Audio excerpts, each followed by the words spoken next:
Is mild scoliosis simpler to treat? Scoliosis causes the development of an unnatural sideways curvature from the front of the spine. This unnatural sideways curvature also twists, which makes it a three-dimensional condition. The twist or the rotation is typically into the concavity of the scoliosis. When the scoliosis is diagnosed, part of the process is classifying the scoliosis based upon important variables and key condition variables that exist, and severity is one of these variables. Mild scoliosis is when the Cobb angle measures between 10 and 25 degrees. A Cobb angle measurement is known as the gold standard in diagnosis and assessment of scoliosis. And a Cobb angle is determined during a typical scoliosis x-ray. And it normally measures drawing lines from the most tilted vertebra on the top of the curvature to the most tilted vertebra on the bottom of the curvature, and the resulting angle is expressed in degrees. And the more severe the angle, or the higher the number, the more severe the scoliosis. There must be a minimum of a 10-degree Cobb angle for there to be a diagnosis of scoliosis. Now, a patient's Cobb angle determines the severity of the scoliosis and what type of treatment plans are crafted around severity. Now, typically in traditional types of treatments, scoliosis or mild scoliosis is not treated. It's normally left untreated and said, let's just watch and wait and see what's going to happen. And unfortunately, when curves are small, this is when they're most simple to treat, and mild scoliosis cases always respond better to conservative treatment as opposed to curves that become more severe over time. Now, there's never any treatment guarantees, but we know when we detect scoliosis and also treat scoliosis in early stages and are more proactive as opposed to watching and waiting to see if a curve will worsen, there's much fewer limitations to what can be achieved with the person's spine. In addition, spinal rigidity also progresses as curves become more severe. So as curves worsen, they become more stiff, and the structural component of scoliosis becomes more fixated. And this structural component limits how much improvement that we can achieve. And since we know scoliosis is foremost a structural condition, we know scoliosis must be improved on a structural level to impact the effect that scoliosis could possibly can occur, or impact the size of the scoliosis and the effect the scoliosis could possibly be having. So therefore, as curves are more flexible, simpler treatments tend to respond to scoliosis better. Things like chiropractic care, adjustments, physical therapy, exercise, rehabilitation, all of these things work in trying to reduce the spinal curvature and improve the alignment of the scoliosis by restoring those most tilted vertebrae into a better alignment. And normally when this type of exercises and therapy and chiropractic care are coordinated in a very specific manner to help scoliosis, we can achieve very significant results. In addition, sometimes we can even use corrective bracing at minimal levels to assist the therapy, exercise, and chiropractic care to establish better results.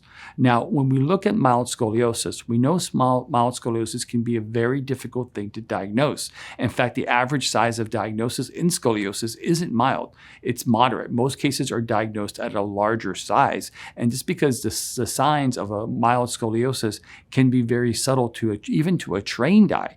So therefore, it requires a specific evaluation to determine if there is actually a scoliosis occurring. First and foremost, we look at postural changes, but these postural changes tend to be mild. But understand there could be uneven shoulders, there could be an uneven waist, there could be an uneven rib cage. The arms and could hang at different lengths or appear to be at different gaps between the body. So these postural changes, even though mild, they're never considered to be normal. There's never a normal time for there to be asymmetrical alignment from one side to the other.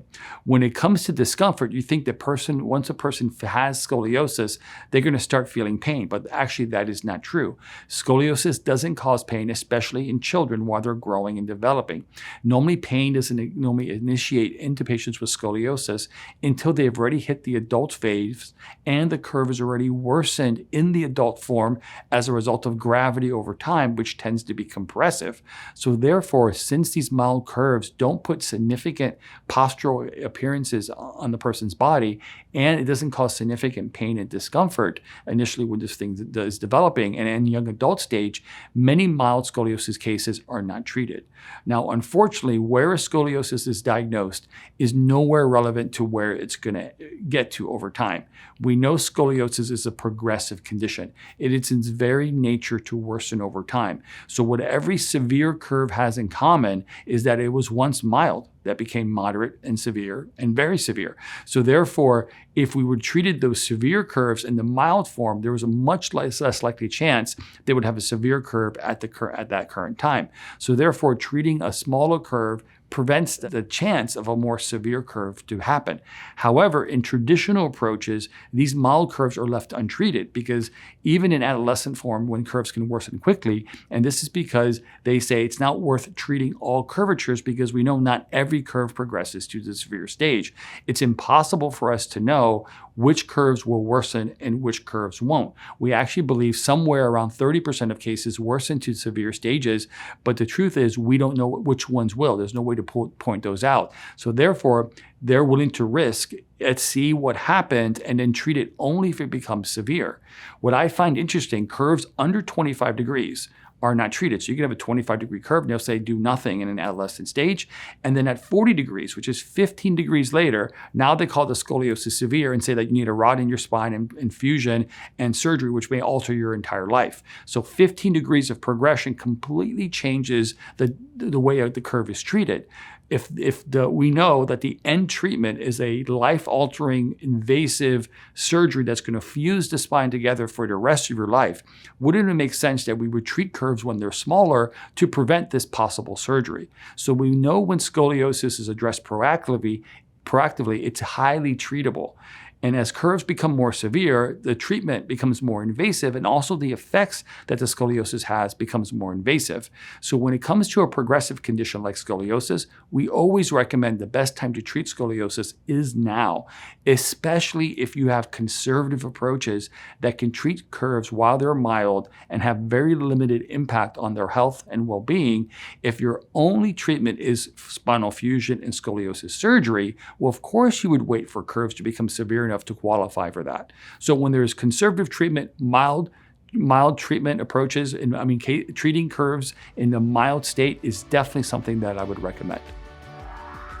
Thanks for watching. I hope you found this information helpful. If you have any questions about this topic or other scoliosis questions, type in the comments below and let us know. And finally, subscribe and hit the bell icon to be notified of when we publish new videos just like this.